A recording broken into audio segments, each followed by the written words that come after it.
Hi, it's Dawn, and welcome back to New Earth Story Time. We are now on Chapter 3 of the metaphysical fiction We Came Here to Play. As always, I say if you didn't catch the first couple chapters, go back and pick them up. I record each chapter separately just to make it easier to watch. Okay, have fun, and here we go. We're on Chapter 3. And this one is Rebel Without a Cause. My Pepe Le Pew notification went off announcing I had a text by telling me that it was love at first sight. I figured the message was going to be from Bree, because by now the school would have contacted her to say I hadn't shown up for class. Chris, what are you doing? School said that you didn't show up. Let me know you're okay. Talk to you later. I love you, the text read. Was that Bree? Brandon asked as we continued walking through the grove of oak trees, now in full fall color, with a bit of fog still lingering as the warming rays of sun streamed gently through to disperse it. Yeah, I said flatly. You gonna text her back? Yeah, in a minute, I said as I paused, mesmerized by the glassy stillness of the lake reflecting a scene Monet must have borrowed. The delay tactic was sort of a knee-jerk response to being kept on a short leash, although Bree never made me feel that way. Old habits die hard sometimes. I'm good. At Tilden with B. Talk to you later. I love you too, I shot off in reply. Bree knows that Brandon Eno is my best friend, and really nothing more. She also knows that we prefer the stimulating exchange of ideas in the open classroom at Tilden Park over the stagnant air in a formal classroom, which hadn't taken in any fresh energy in a long time. Bree shared the preference, and having access to this type of expansive nature is what made the modest little two-bedroom apartment we shared workable. Brandon is another slammer, a tall, lanky Chinese-American, brilliant and bored out of his mind in public school. I wish I had met him earlier because he's a senior now and finishing the credits he needs to graduate early. So he'll be out of here by December. He doesn't cut class as often as I do, because he doesn't want the school to have any grounds for keeping him longer. He has plans to travel the world for a while after graduating to gather more experiences to inspire his poetry. On a day as glorious as today, though, he lets his arm be twisted. Pepe Le Pew's sweet voice summoned me again with another text. No worries. Your school counselor wants to meet with both of us. I set it for Friday, 9 a.m. Work for you? Yeah, was all I replied, knowing I didn't have much choice. Is Bree out on a gig today? Brandon asked. Yeah, she's at a fundraiser for the Waldorf School in El Sobrante, I replied. You know, there aren't too many people who can honestly say they live with a real clown, he chuckled. Well, not today. Today she's a fairy. Who would have ever dreamed you could make a living dressing up and playing with kids? Brandon said, somewhat amazed. Well, she doesn't totally make a living from it. She just says it gives her an excuse to be goofy and playful. She has a bag of tricks she pulls from for income, including doing massage, cutting hair, quantum biofeedback, and teaching English as a second language. All things that allow her to be somewhat mobile, at least until I came into the picture.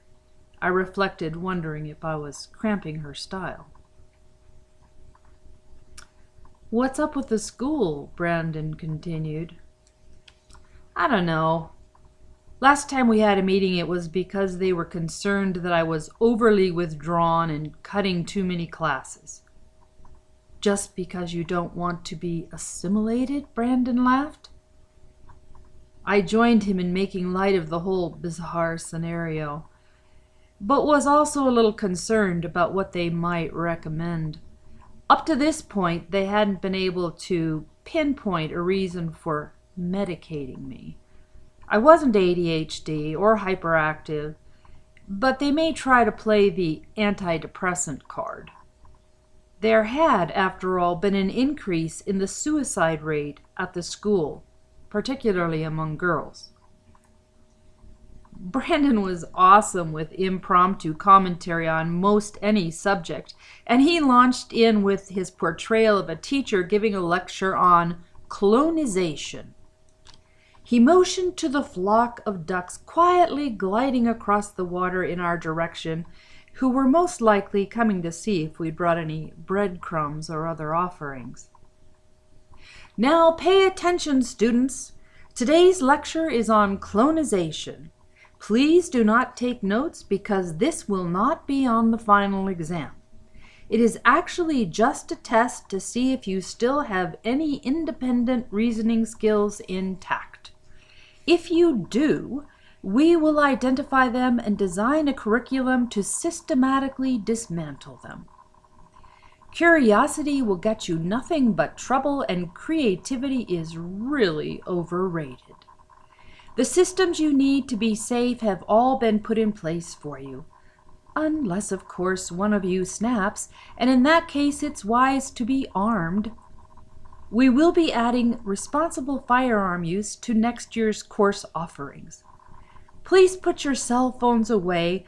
I do know that you are texting because my lecture isn't entertaining enough to warrant the grins on your faces, and neither are your crotches. As Brandon concluded his entertaining jag, we both fell into hysterics. That's why I love him. He's a great antidote to life, and I hated the thought of him going away so soon after we met. Hey, Brandon said. Have you seen the movie Brave? No. Want to watch it before Bree gets home today? I have a copy of it. It's one of my favorite movies, he said, with that familiar twinkle in his eye. Even though I hadn't seen the film, I knew it wasn't a typical guy film. It was one of the things that made him so cool to me. He was just cut from a different cloth, as my dad used to say about me. Sounds great. Is it at your house? I asked. Yeah, we can swing by there and grab it, and also snag some falafels at the pita pit on the way back to your place. Does that work for you? Brandon queried. Sounds like a plan. Brandon had the car, and we had the smart HD TV, which Bree had given into buying last year when she realized it would be a useful tool for augmenting my education. I spent a fair amount of time watching PBS programming as a part of my agreement with Bree. I also surfed YouTube for spoken word and music videos, and when Brandon was over, he would rope me into a game of Minecraft. Brandon took off to go home just before Bree arrived back at the apartment at 4:30. I could tell she was tired after a day of being chased through Magical Garden by a mob of energetic kids, more than she was upset with me. I was feeling fantastic after a wonderfully stimulating day and would have been unapologetic about having missed a day of school if Bree had tried to go there with me. Hey, Chris, was all Bree could summons as she plopped herself into the overstuffed leopard print velour chair in the living room. I just need about an hour to decompress, have a cup of tea, and get out of this fairy outfit, and then I think it would be good to talk. Does that work for you? Yeah, whatever. I said in a drawn-out way to indicate it wasn't me who wanted to have the conversation. And if you're going to get serious with me, I think it makes sense that you not be wearing the fairy outfit, I added in a well-intended sarcasm. Bree managed to muster a grin in appreciation, her eyes still closed and her legs splayed over the matching leopard print ottoman. I went out onto the deck of our second-floor apartment to absorb the warmth of the late afternoon sun. Bree had managed to cram as many plants as possible around the periphery of the modest deck to create a continuum between the earth-tone stucco walls of our complex and the surrounding wooded hills. She had a way of creating flow and had dabbled in feng shui, which I had come to appreciate. There was a sense of overall ease in the apartment that Brandon and others who visited also commented on. The hour had been absorbed by the day. The hour had been absorbed by the day, just as the warm sun had been taken into my bones. Bree slid the glass door open and poked her head out, looking renewed. "Want to tuck out here?" she asked softly, not sure she should disturb my peace. "Sure," I said. She walked out and pulled one of the patio chairs over and sat down next to me. I had closed my eyes again to continue basking, but she knew I was listening. "Chris, I get why you don't want to be in class at your school. I also know that as a foster parent, I can't get too outside of the box with what I let you do, or social services could determine I'm not an appropriate caregiver." Bree began. We would need to come up with a plan that is going to help you get through these last couple of years as easily as possible. She continued, "I know you know what you don't want, but what's more important in changing the situation is focusing on what you do want. So let's talk about that." "I don't really know what other options I have," I said. "I've been over this question in my own mind 1,000 times. Well, let's say that your school situation remains as it is, but you have a goal outside of that, which inspires you," Bree suggested. "Like what?" I said with a tone of exasperation. "Like joining Brandon on an international adventure after you graduate," Bree threw out as a possibility. "Yeah, right. Like, how am I going to do that?" I shot back, a little frustrated. "I want a real solution now," I thought to myself. "Okay, so you know that I was married in my early 20s, Bree said, as I could see her building her case. "Well, Mark and I were both working at sort of boring jobs, but we were accepting it as just part of life. Then we went to see a travel show on Europe put on by Kodak Cameras. I was particularly moved by it and really wanted to go. Mark loved the show too, but had never considered it a possibility because we were young and just getting started and didn't have the money to do it. I said to Mark, what if we just say that we are going and we start checking into everything that needs to happen to get us there? He started warming up to the idea, so we committed in our minds to make the journey the following spring. We got our passports, we bought backpacks, and we would put stuff in them and walk around the little neighborhood park every night after dinner to get used to carrying them. And while we did that, we imagined and talked about all the places we would go. We also picked up extra jobs in the evenings and weekends selling tickets at sporting events and saved everything we made from that. As the reality of leaving approached, we decided we would both give notice on our jobs and find new ones when we came back. Because we wanted to travel for 9 weeks and we thought it was unlikely we could get a leave of absence for that amount of time. To our surprise, both of our employers gave us leaves of absence when we told them why we were quitting. By the time Bree concluded, I was starting to feel the excitement of what it would be like to be on a big adventure with Brandon. But what if he didn't think that was a great idea? Before I could even get this picture blown up in my own mind, I started deflating my own balloon.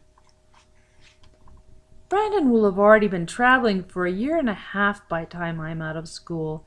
It's not like I'm his girlfriend either, and he may have hooked up with somebody he really likes. I started rationalizing. Not to mention how I would ever come up with the money to do that. Okay, Bree said. So maybe it's not Brandon, or maybe it's not traveling around the world. But find something that really makes you happy when you think about it. I'm not talking about what you want to do for the rest of your life. Just something that gets you excited when you think about doing it. Then figure out what you need to do to make it happen, as if it's possible. Got it? Which means stop looking for all the reasons it probably wouldn't work. In the meantime, we need to come up with a plan for the meeting tomorrow with Mr. Sarkucci, who I'm sure is going to want to address the number of times you've cut class. Even though your grades are still decent, they can use that as a reason to hold you back. And the last thing you want to do to yourself is to extend your stay in high school, right? So work with me on this, Bree implored. Damn, she is always so reasonable, I thought to myself, when all I really wanted to do was just rebel against the whole crazy system. I took a deep sigh and surrendered. Okay, what do you got? So, you know the anonymous love letters I started writing after seeing the TED Talk by that young woman who was looking for an antidote to her depression by writing love letters to strangers, Bree reminded me. Yeah, I said, curious about where she was going with this. Well, you can get extra credit for civic projects, right? She continued. Yeah. Okay. So what if you propose starting a project in your school to get students to write anonymous love letters that could be collected and given to the local Meals on Wheels office to have randomly delivered by their drivers to the people who are shut in? Who knows? Maybe it would inspire people who have received the letters to write letters of their own to make someone else's day better. And it could start generating a supply of letters from within the Meals on Wheels community. Maybe it is also an antidote to depression for the students who write the letters, just as it was for the young woman who started the project. Bree was letting it all land and then concluded, You're a communicator, Chris, and I know you're good at writing.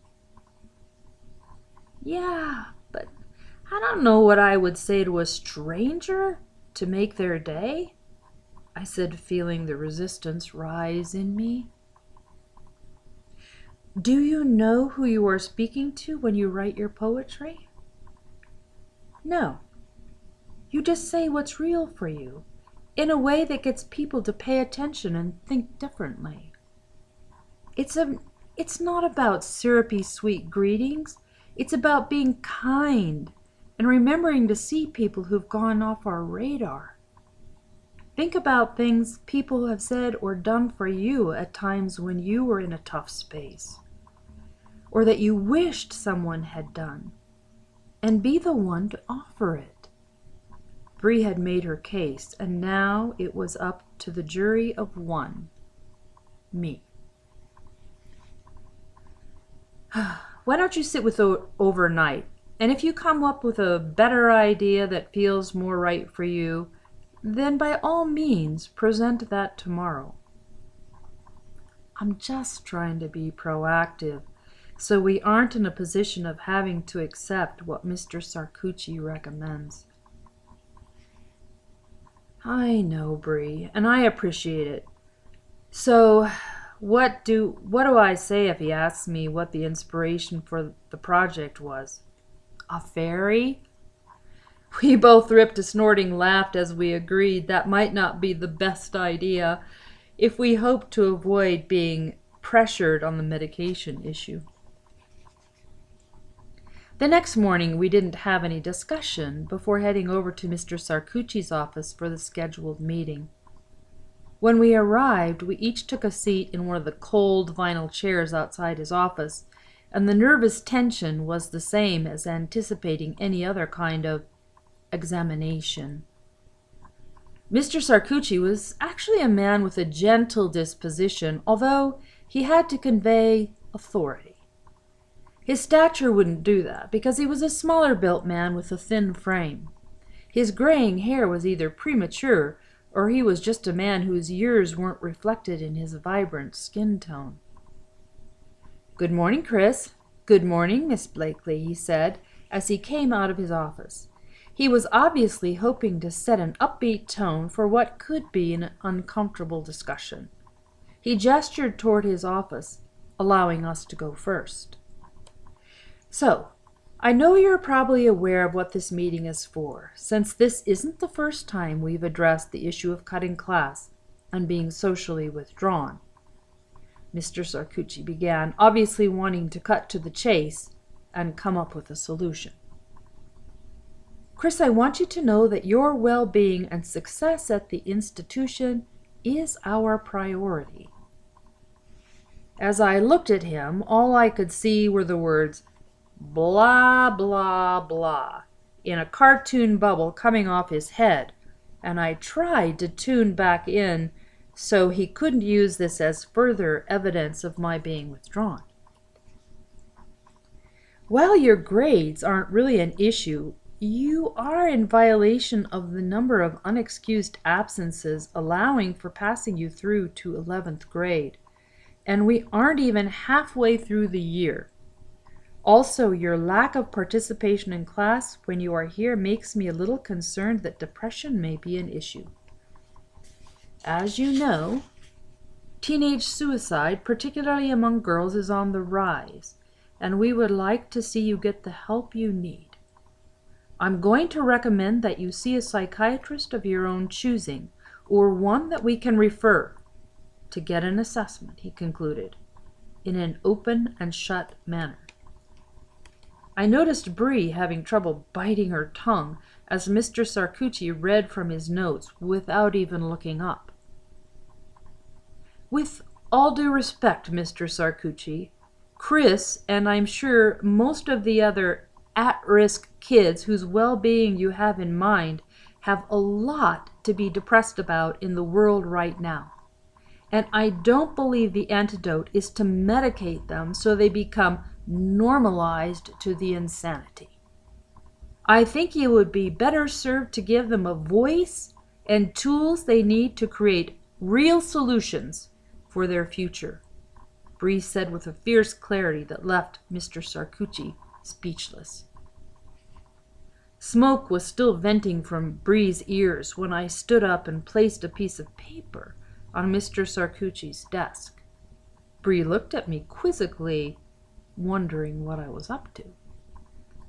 "Mr. Sarcucci, this is a proposal for a civic project which I believe will offset the days missed from class this year.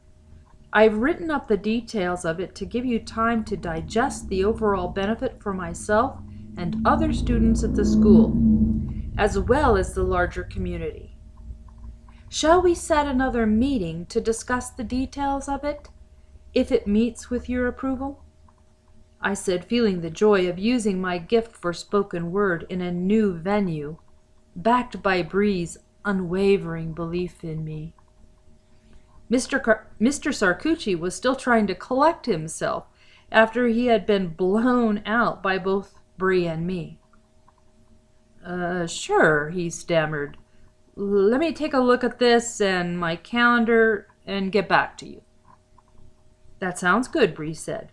"We'll show ourselves out." As we left the room, it must have felt like the sucking out of all of the air after a tornado had passed through. When we got outside into the parking lot, we turned to each other and simultaneously high-fived. You rock. Okay, friends, that is the end of chapter 3. Thank you for being with me today. I love you all, and I'll see you in chapter 4. Bye.